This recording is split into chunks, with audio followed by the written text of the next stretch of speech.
네, 안녕하세요. 실전 법률을 알려드리는 현변이고요. 오늘 해볼 이야기는요, 최근에 커뮤니티에서 많은 화제가 됐던 글을 한번 리뷰해 보려고 해요. 그 내용은요, 남친이 4천만 원 빚을 갚아줬는데 이거 헤어지면 다시 줘야 해? 라는 제목이었고요. 3년 교제했고 남친이 빚 4천만 원을 갚아줬다. 그 외 남친이 쓴 돈 다 합치면 3천 원 더 될 것 같다. 거의 한 7천만 원을 쓴 것 같아요. 자, 근데 이 작성자분이 궁금하셨던 건요, 헤어지면 이거를 다시 돌려줘야 되냐라는 질문이었어요. 전체는 아니더라도 어느 정도는 돌려줘야 해? 갚으라는 말 없이 해준 건데 내가 신칸도 높아서 할부 긋고 자영업 하는데 물건 미송 나면서 대금 결제 밀린 게 있어서 빚이 4천이 됐었어. 어쨌든 남친은 전문직이라 상대적으로 여유 있는 편인데 이거 받으리 할까? 헤어지려는 이유는 성격 차이지만 사람으로서 남자친구 존경해서 좋게 헤어지고 싶어. 근데 돈 돌려주는 게 맞으면 나 다시 대출 받아야 할 것 같아서 라고 얘기하고 있어요. 자, 댓글 여론을 보면요, 어떤 법적인 책임을 떠나서 도의적으로 헤어졌다면, 그리고 좀 좋게 헤어지는 거라면 어느 정도는 돌려주는 게 맞지 않을까? 라고 하는 게 대부분의 여론이었던 것 같아요. 자, 제가 생각했을 때 이 글이 생각보다 법적으로 좀 고려해 볼 만한, 리뷰를 해볼 만한 가치가 있는 글인 것 같아서 가져왔거든요.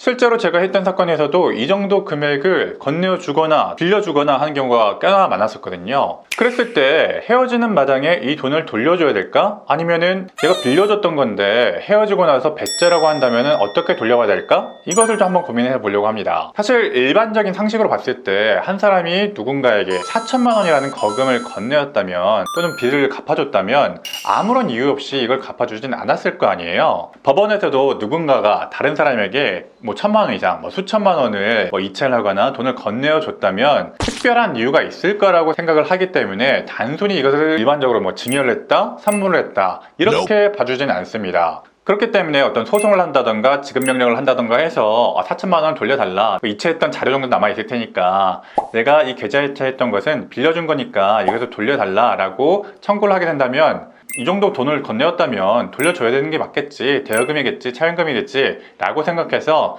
이행 공고 결정도 나오고 원고 측 손을 먼저 들어주려고 하는 경향이 있어요. 그럼 피고는 만약 다른 사정이 있었다면은 그런 다른 사정이 있었다는 것을 피고 측에서 적극적으로 입증을 해야 되겠죠. 그 입증해야 될 만한 내용들이, 내가 과거에 이 사람과 특별한 관계가 있었다, 여기에서는 연인 관계였다라는 것이 특별한 관계라고 볼 수가 있겠죠. 가장 많이 하는 항변이 징여를 받았다거나 어떤 투자금의 일부로서, 공동의 사업 자금으로서 이체를 받았다라고 하는 것이 전형적인 항변이거든요. 그래서 이런 특별한 관계에 있었음이, 연인 관계나 사업상 동업 관계가 있었음이 밝혀지게 된다면 그때부터는 입증 자료의 싸움이 제기됩니다. 그러니까 법원에서도 이런 수천만 원, 수백만 원 이 정도 금액이라면 일단은 특별한 목적이 있었기 때문에 차용금이라든가 이런 대여금 명목일 것이라고 추정을 좀 해주는 편이 있고, 다만 어떤 특별한 관계가 있었다는 것이 입증이 되게 된다면 그런 특별한 관계에서 차용금이 아닌 징여나 어떤 투자금일 수도 있겠다라고 생각해 볼 만한 여지를 두게 된다는 거죠. 그 다음부터 본격적인 입증 싸움에 들어가게 되는 겁니다. 자, 결국 우리는요, 이렇게 입증 싸움까지 갈 것을 대비해서 입증 자료를 만들어 놔야 되는 거예요. 내가 물론 지금은 연인 관계에서 이 사람과 좋은 관계이기 때문에 이 사람의 빚을 대신 갚아주는 건 맞지만, 내가 그냥 선의로 이것을 징여해주거나 빚을 갚아주는 것이 아니라 언젠가 형편이 나아지면 돌려받을 것으로 기대하고 줬다면 그런 취지를 남겨놔야 됩니다. 물론 연인관계이기 때문에 차용증까지 쓰는 것은 굉장히 어려울 수 있겠지만 최소한 좀 형편이 나아지면 갚아줘, 언제까진 갚아줘, 내년까진 갚아줘, 2, 3년 후에는 갚아줘, 이런 식으로 카카오톡이나 문자 메시지라도 남겨놓았다면 그것을 잘 캡처해두고 갖고 있다가 중요한 입증 자료로 요긴하게 쓸 수가 있는 거예요. 자, 그런데 반대로 이런 입증 자료가 없게 된다면 법원이 어떠한 판단을 할지는 사실은 애매해지게 될 수밖에 없는 겁니다. 내가 소송에서 패소할 수 있는 가능성도 생겨버리는 거예요.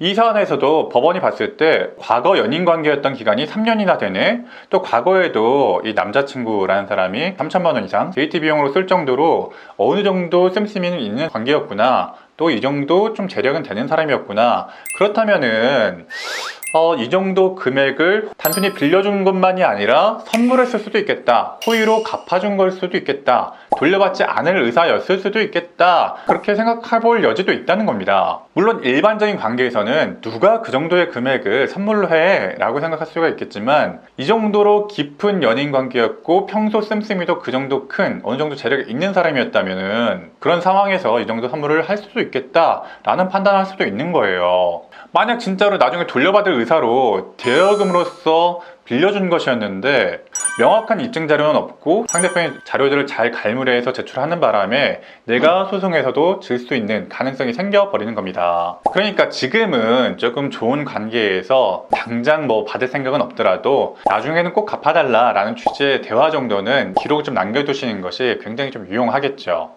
반대로 실제로는 어떤 선물로 줬던 것인데도 불구하고 나중에 헤어지는 과정에서 좀 감정적인 골이 깊어져서 그것에 반환을 요구하는 경우도 분명히 있습니다. 판례의 대략적인 동향을 보면 특별히 이것을 예물로 한다거나 결혼 선물로 한다던가 하는 조건부 선물이 아닌 경우에는 선물로 일단 줬다면 그것은 증여이기 때문에 반환을 요청하기는 굉장히 어렵다고 하는 것이 판례예요. 그런데 마찬가지 견지에서 이것을 뭐 현금으로 줬는데 결혼을 조건으로 한 선물이었다 이런 취지로 해서 반환을 요구하는 경우도 분명히 있거든요. 그런 경우에 대비해서 물론 그렇게 얘기하기가 정말 쉽지 않겠지만 선물 고마워 이런 식으로 좀 메시지를 좀 남겨놓는 것도 방법이라면 좀 방법일 수가 있겠죠. 연인 관계라는 것이 그렇게 명쾌할 수가 없겠지만 어느 정도라도 이런 법률적인 분쟁을 방지하기 위해서라도 단서 정도는 남겨두시는 것이 좋을 것이라고 생각 좀 합니다. 결국 이렇게 법원에서 봤을 때도 처음에는 그냥 주지는 않았을 거다, 이건 차용금이나 대여금일 거다 라고 이렇게 갔다가도 연인 관계였다거나 공동의 사업이 있었다거나 하는 사정이 있었다면은 그럼 너네 다른 입증도 좀 해야 되겠는걸 해서 서로의 입증을 같이 본다는 거예요. 이렇게 되면은 서로 입증 자료 싸움이 발생하기 때문에 그때를 위해서라도 최소한의 입증 자료 정도는 남겨놓는 것이 좋겠다. 이것이 오늘의 결론입니다. 자, 오늘은 정말 쉬워 보이지만 절대 쉽지 않은 연인 간의 금전거래 문제에 대해서 한번 설명을 좀 드렸습니다. 오늘도 시청해주셔서 감사합니다. 현변이었습니다.